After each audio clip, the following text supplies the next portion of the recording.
अस्सलाम वालेकुम everyone, welcome welcome welcome back to my channel. I hope आप सब लोग बिल्कुल ठीक ठाक होंगे।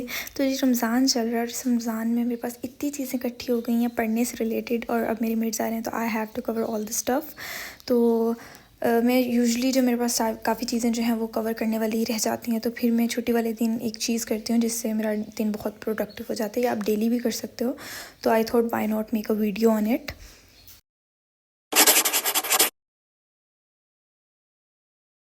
तो मैं जब भी ये 5 चीज़ें अप्लाई करती हूँ मेरा दिन बहुत अच्छा और बहुत प्रोडक्टिव गुजरता है। तो पहली चीज़ है, सबसे पहले जो आपके जितने भी टास्क रहते हैं, जितनी भी आपके पास चीज़ें पेंडिंग हैं, आपने वो सारी जो है ना वो नोट डाउन कर लेनी है। आप किसी भी टू डू लिस्ट या फिर स्टिकी नोट किसी भी पेपर पर आप लिख सकते हैं, ताकि आपको पता चल जाए कि हाँ मेरे पास ये चीज़ें हैं जो मैंने कवर करनी है। और ये आप डेली भी कर सकते हैं। मैं वैसे यूजुअली जो है वो छुट्टी वाले दिन करती हूँ, लेकिन वैसे आप डेली कर सकते हैं कि डेली कितने टास्क हैं, तो वो ज़्यादा बेहतर रहता है, चीज़ें पेंडिंग नहीं रहती हैं। लेकिन मैं बहुत लेज़ी हूँ तो मैं छुट्टी वाले दिन मोस्टली ये चीज़ें करती हूँ। तो सारी चीज़ें जो है वो आपने नोट डाउन कर लेनी है कि अच्छा ये मैंने करना है। ज़रूरी नहीं है वो सारी चीज़ें आप एक ही दिन करें, लेकिन आइडिया हो जाता है अच्छा इतनी चीज़ें मैं आज कवर कर सकती हूँ, इतनी चीज़ें मैं कल कवर कर सकती हूँ। और ये स्टडी से रिलेटेड नहीं है, आप किसी भी काम के लिए कर सकते हैं। तो मैं सबसे पहले तो ऐसे टू डू लिस्ट बना लेती हूँ अपनी एक। उसके बाद मैं हर टास्क को, यानी एक दिन में मुझे जितने टास्क, जैसे अब संडे है तो मैंने संडे पे 5 टास्क रख लिए, तो मैं हर टास्क को जो है ना वो एक टाइम रेंज देती हूँ। जैसे अब अगर मैंने एक चैप्टर करना है तो ये 1 घंटे में मैंने ये एक चैप्टर करना है। उसके बाद मैंने क्या कहते हैं दूसरे चैप्टर की लगा लेनी है टाइम रेंज, तो मतलब 7 से 8, 8 से 9। इस तरह हमें पता चल जाता है कि अच्छा हमने 1 घंटे में कवर करना है, और हम कर भी लेते हैं कवर। और यूजुअली मेरे साथ तो ऐसा होता है, मैं जितनी टाइम लिमिट रखती हूँ ना तो मेरा उससे पहले ही टास्क ख़त्म हो जाता है। तो ये एक हेल्प करता है आपको टाइम मैनेजमेंट में भी। वरना आप अगर, मैं मोस्टली टाइम के बगैर अगर देखूँ तो मैं फिर 2-2 घंटे भी एक चैप्टर पे बैठी रहती हूँ।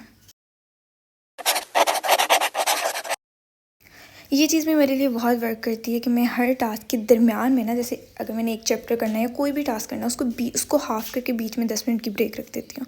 तो इससे बहुत फ़ायदा होता है कि एक तो हम टास्क जल्दी जल्दी करते हैं कि ब्रेक मिलेगी, दूसरा थकते नहीं हम, मतलब टायर्ड नहीं होते कि यार कब से पढ़ रहे हैं, 1 घंटा पूरा हो गया पढ़ रहे हैं। नहीं, आपको ब्रेक मिलती है और आप फिर ईज़िली अपने टास्क कंप्लीट करते हैं।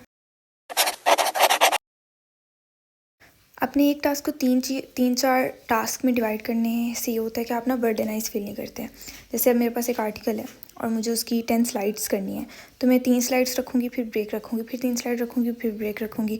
इस तरह ये होगा कि मैं फ्रस्ट्रेटेड नहीं होंगी, मैं आराम से 3 स्लाइड करूँगी, ब्रेक लूँगी, 3 स्लाइड करूँगी, ब्रेक लूँगी। ईज़ी। अच्छा, पहली 4 जो चीज़ें थी वो स्टडी रिलेटेड, आपके डेली टास्क रिलेटेड चीज़ें थी, आप करते हो, ठीक है, आपकी चीज़ें कंप्लीट हो जाती हैं। लेकिन ये चीज़ जो है ये आप डेली कर सकते हो। मैं डेली करती हूँ ये, और क्योंकि सम टाइम आपको ना बहुत ज़्यादा फ्रस्ट्रेटेड, एग्जॉस्टेड फील कर रहे होते हो सेम रूटीन से, कि यार सेम ही चीज़ें चल रही हैं। इससे आपका दिन, आपकी लाइफ बहुत प्रोडक्टिव हो जाती है, अदर देन डेली टास्क जो आपके दुनियावी होते हैं, ठीक है। तो मैं तो सुबह उठ के एक टाइम टेबल बनाती हूँ नमाज़ का, ठीक है, और मेक श्योर करती हूँ कि मैं डेली एक आयत पढ़ लूँ। तो आप लोग ये अप्लाई करें, लिटरली आपको बहुत अच्छा फ़ील होगा, आपको लगेगा कि यस मेरा दिन प्रोडक्टिव था, आज मैंने कुछ किया है। So this is it for today's video. और मुझे उम्मीद है कि आप लोगों को हेल्प करेगी, क्योंकि मुझे अपनी ऑडियंस से मोस्टली पता चला है कि मुझे स्टूडेंट्स वगैरह ही देखते हैं, और मैं ख़ुद भी स्टूडेंट हूँ, तो ऑब्वियसली जो चीज़ अगर मुझे हेल्प कर रही है तो वो आप लोगों को भी करेगी। तो या दैट्स इट। लाइक कर दें, शेयर कर दें, सब्सक्राइब कर दें मेनली। और अल्लाह हाफ़िज़, मिलते हैं नेक्स्ट वीडियो में। Bye bye, take care.